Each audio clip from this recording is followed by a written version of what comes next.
Tales by Ebi. Mama Kimi's food joint, known as Mama Kimi's kitchen, was the most popular spot in the bustling streets of Ibadan. Everyone loved the food she made. From rice and stew to amala and uedu, people came from far and wide to eat at her shop. The scent of freshly cooked food always filled the air, and you could see people lined up, waiting to taste Mama Kimi's delicious meals.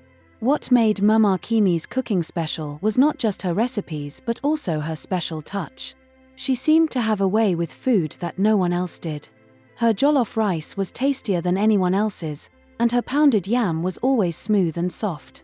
Even the market women, who sold food nearby, would leave their stalls to buy food from Mama Kimi after a long day of selling.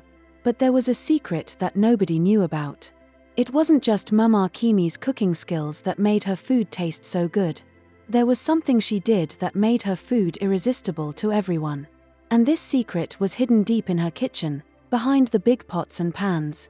Every time she cooked, Mama Kimi would collect all the leftover food scraps, the small pieces of yam, the burnt pieces of rice, the bones, and the meat skins that people didn't eat. While most people would throw these things away, Mama Kimi didn't. She saved them all in a small black pot that nobody ever saw. Late at night, after everyone had left and her shop was quiet, Mama Kimi would take the black pot home. Once inside her house, she would close all the windows and doors tightly, making sure nobody could see or hear what she was doing. Then, she would light a small fire in her backyard and begin her secret ritual. Mama Kimi had learned this ritual from her grandmother, a woman known for her powerful magic in the village. She had taught Mama Kimi that food had power, and if used in the right way, it could give her anything she wanted. All she had to do was cook with the food scraps in a special way.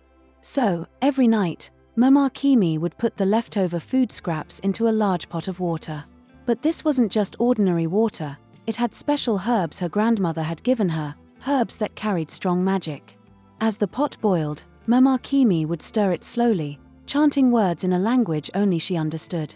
The steam from the pot filled her kitchen with a strange smell, but Mama Kimi didn't mind. She knew that this was the key to her success. Once the water had boiled enough, Mama Kimi would use it to wash her hands and face, believing it would make her food even more special the next day. The more she did this, the more people came to her shop, and the more they craved her cooking. One day, a new customer named Tunde came to Mama Kimi's shop. Tunde was a young man who had just moved to Ibadan from Lagos. He had heard so much about Mama Kimi's food that he decided to try it himself. As soon as he took a bite of her jollof rice, he was amazed. "This is the best jollof rice I've ever tasted," Tunde said, smiling at Mama Kimi. Mama Kimi laughed and thanked him, feeling proud of her cooking. Tunde became a regular customer, coming every day to eat at Mama Kimi's kitchen. But after a while, he started noticing something strange. Every time he finished his meal, he would feel extremely tired and sleepy. It was as if the food had taken all his energy. One day, after finishing his meal, Tunde saw Mama Kimi sweeping the floor, picking up the small pieces of food that had fallen. He watched closely as she carefully collected every single piece and placed them in her small black pot. Tunde found this strange. Why would she keep the food scraps instead of throwing them away like other food sellers? Curiosity got the better of him. Tunde decided to follow Mama Kimi after she closed her shop that night. Keeping a safe distance, he watched as she carried the black pot home. Hidden behind a tree, he saw her light the fire in her backyard and begin the strange ritual with the leftover food. Tunde's heart began to race. Something was not right. Why was she chanting? Why was she boiling food scraps? He knew he had to find out more, but he also knew he had to be careful. One night, Tunde decided to confront Mama Kimi after closing time. But just as he was about to step forward, something happened that made him freeze in his tracks. Mama Kimi turned towards him suddenly, her eyes glowing in the dark. Tunde's heart pounded in his chest as he stood frozen in place. It was as if Mama Kimi could sense him even though he had been hiding so carefully. Her glowing eyes scanned the darkness, searching for something or someone. He crouched lower behind the tree, hoping she wouldn't see him. "Mama Kimi, what is this?" Tunde whispered to himself. He had heard stories of people with strange powers back in Lagos, but he had never believed them. Now, here he was, witnessing something that seemed too real to ignore. After a few moments, Mama Kimi's eyes dimmed, and she went back to stirring the pot, her soft chanting resuming. Tunde sighed in relief but knew he couldn't leave now. He had to know the truth about what she was doing. Slowly, he inched closer to her house, trying to stay out of sight but close enough to hear the strange words she was muttering under her breath. Just then, he stepped on a dry branch, and the sharp crack echoed through the night. Mama Kimi stopped chanting and turned her head sharply in his direction. This time, there was no mistaking it, she had heard him. Before he could even think of running, Mama Kimi called out in a calm, low voice. "Who is there?" Tunde felt his throat tighten. His legs refused to move, as if they were glued to the ground. "I said, who is there?" Mama Kimi asked again, her voice still soft but carrying a power that made Tunde's skin crawl. Slowly, she began walking toward him, holding the black pot in one hand, the steam swirling around her like a ghostly mist. Unable to hide any longer, Tunde stepped out from behind the tree, trembling. "It's me, Mama Kimi." "Tunde. I was just passing by," he stammered, trying to come up with an excuse, but his mind was blank. Mama Kimi narrowed her eyes at him, her glowing stare piercing through him. "Passing by? At this time of night," she said, her voice laced with suspicion. She took another step toward him, the steam from the pot curling in the air like smoke from a fire. Tunde swallowed hard, his mouth dry. I saw you take the leftover food earlier, and I wondered why you were doing that." For a moment, Mama Kimi said nothing. Then, a slow, cold smile spread across her face. "Ah, so you've been watching me," she said softly, her eyes never leaving his. "Curiosity can be dangerous, Tunde." Tunde shivered at her words, but he couldn't back down now. "What are you doing with the food scraps, Mama Kimi? Why do you boil them every night? I've been feeling strange after eating at your shop, and I know others have too." Mama Kimi laughed, a chilling sound that echoed through the quiet night. "Oh, Tunde, you ask too many questions. You don't understand the power in food, the energy it holds. Every bite you take from my shop carries more than just taste. It carries life, power." Tunde's eyes widened in fear. "Power? What kind of power?" Mama Kimi took a deep breath, her smile fading. "The kind of power that keeps people coming back. The kind that makes me the best cook in Ibadan. The food you eat isn't just about flavor, Tunde. It's about control. With every scrap I collect, I take a little piece of everyone who eats at my shop. And in return, they are bound to me. They can't resist my food because they are a part of it." Tunde's legs wobbled, and he felt sick to his stomach. "Bound to you? You mean, you've been using us?" Mama Kimi shrugged. "Call it what you like. But you've enjoyed my food, haven't you? Isn't that what matters?" Tunde shook his head, stepping back slowly. "No, Mama Kimi. This isn't right." She took a step forward, her eyes glowing once again. "And what do you plan to do about it, Tunde? Tell everyone? Do you think they will believe you? Or will they still come running to me for their favorite meals?" Tunde opened his mouth to speak, but his throat was dry. He had no idea what to do. All he knew was that he had to get away from Mama Kimi and find a way to stop her. But as he turned to leave, Mama Kimi's hand shot out, grabbing his wrist with a grip like iron. "Not so fast," she hissed. "You've seen too much." Tunde yanked his hand free and stumbled back, his heart racing. He had to escape before Mama Kimi could do something worse. But just as he was about to run, something strange happened. The ground beneath him seemed to tremble, and a thick mist began to rise from the earth, swirling around him and blocking his way. Mama Kimi's voice echoed through the mist, low and menacing.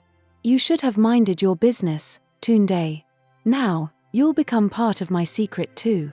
Tunde felt his heart pounding harder than ever as the mist closed in around him. He could barely see more than a few inches ahead, the thick fog swirling like smoke. His legs felt heavy, almost as if the ground itself was trying to pull him down. Mama Kimi's voice, now low and cold, seemed to come from all directions. "You should never have followed me, Tunde," she said, her figure barely visible through the fog. "Now you'll understand the power behind my food." Tunde's breath came in short, panicked gasps as he struggled to move through the mist. He had to escape, but where? He could no longer see the trees, the path, or even the sky. It was as though the world had disappeared, leaving him trapped in Mama Kimi's strange, supernatural realm. "Please, Mama Kimi," he stammered, turning in circles, unsure where to go. "I didn't mean to spy on you. I just wanted to know." His words trailed off as he realized there was no reasoning with her. The glowing eyes appeared again, floating through the mist. Slowly, they moved closer, and behind them, Tunde could just make out Mama Kimi's silhouette, holding the black pot in her hands. The steam rising from the pot twisted and merged with the fog around them, creating a thick wall of smoke that seemed to close in tighter by the second. "You don't get it, do you?" Mama Kimi's voice was calm, almost soothing now. "This power I have isn't just for me. It's for everyone who eats my food. You see, they are a part of me now, just as you are. That's why they keep coming back. They feel it, even if they don't understand it. It's the connection, the bond that ties them to me." Tunde tried to step back, but the ground beneath him seemed to hold his feet in place, refusing to let him move any further. He was stuck. I can't stay here," he whispered, his voice trembling. "This is wrong, Mama Kimi." She shook her head slowly, her glowing eyes never leaving his. "There is no right or wrong, Tunde. Only power. And now, you're part of it."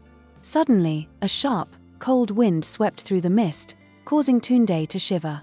But something else caught his attention. A faint light, flickering in the distance, beyond the swirling fog.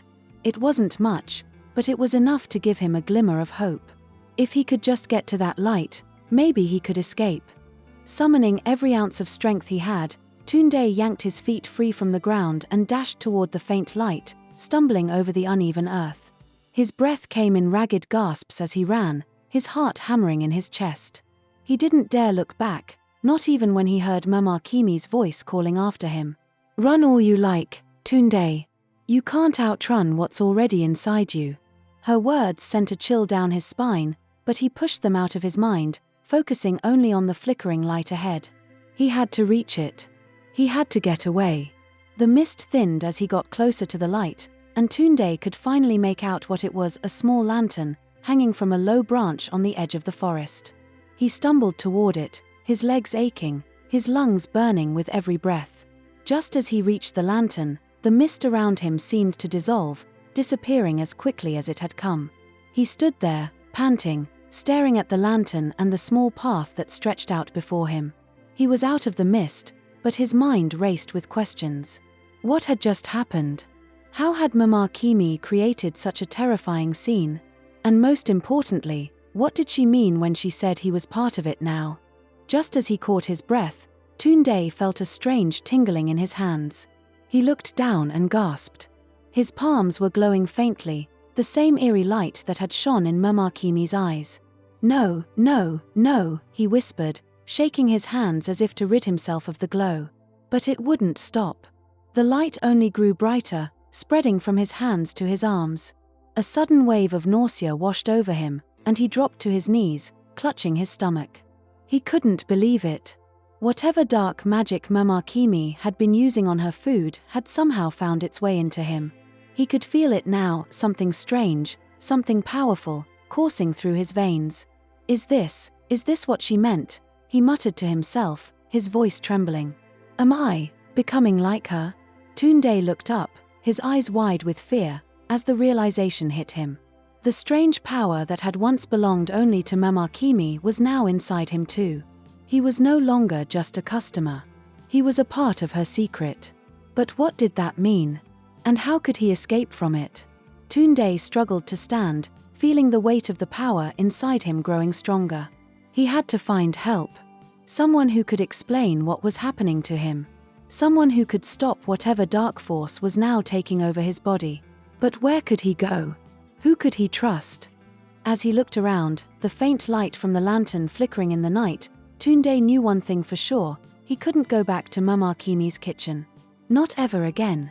But the question lingered in his mind, had he already gone too far to escape? Tunde stumbled down the narrow path, his hands still glowing faintly in the dark. His mind raced, trying to make sense of everything that had happened. The glow in his palms felt unnatural, like a strange power humming beneath his skin. Each step he took was heavier than the last, and he knew he couldn't keep running forever.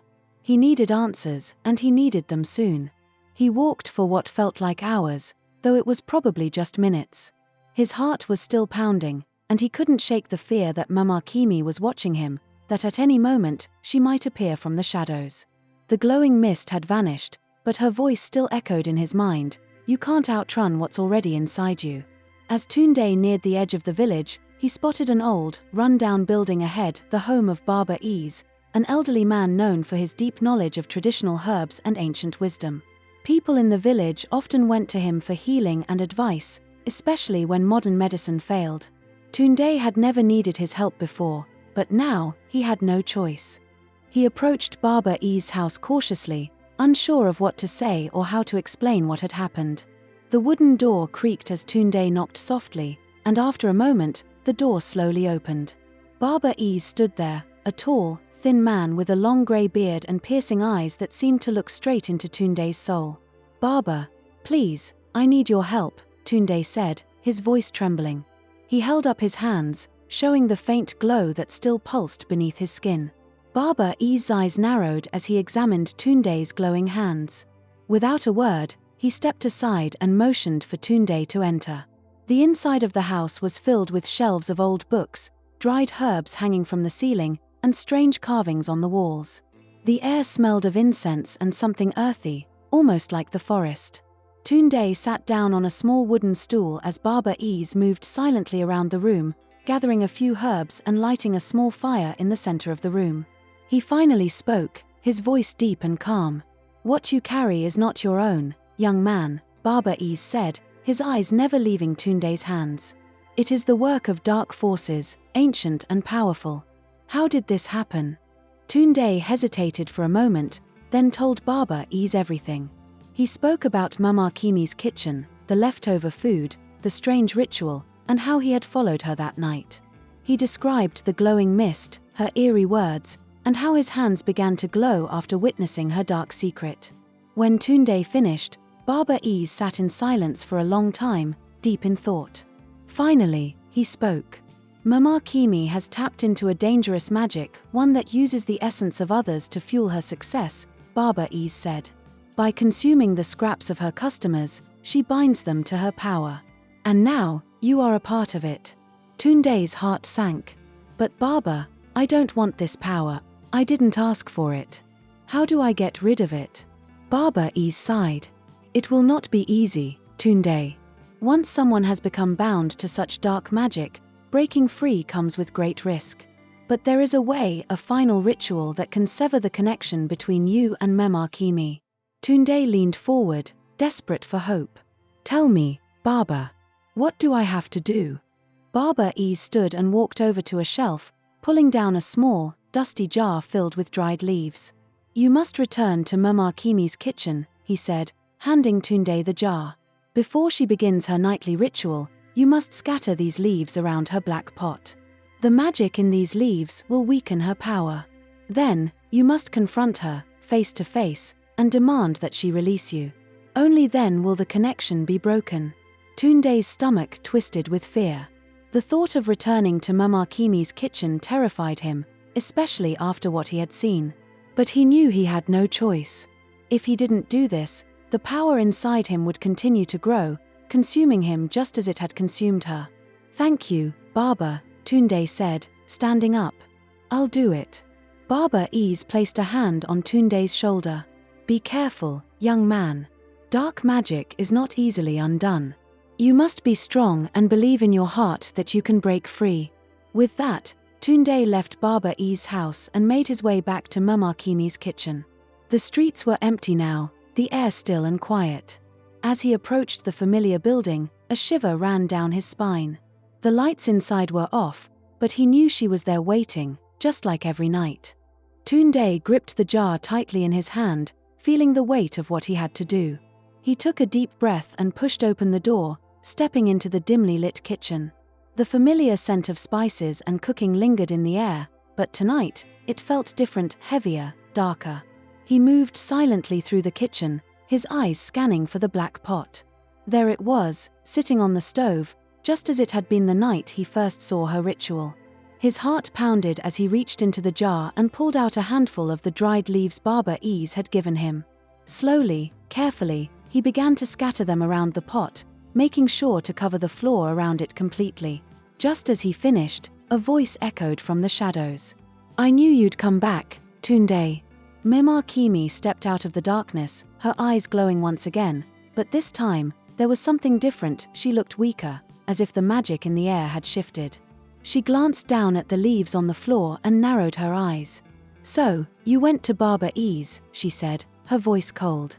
"You think his little herbs can stop me?" Tunde stood tall, though his heart was racing. "I'm not afraid of you, Mama Kimi. I want you to release me, now."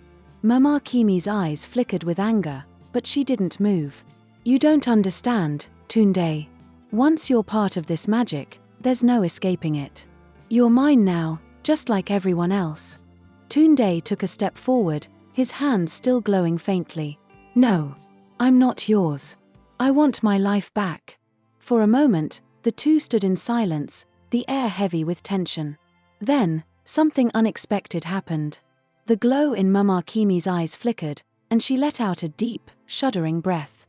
She looked down at her hands, and for the first time, Tunde saw fear in her eyes. You've weakened the magic," she whispered, her voice trembling. "But you don't know what you're doing. If I release you, it will take everything from me. Everything I've built."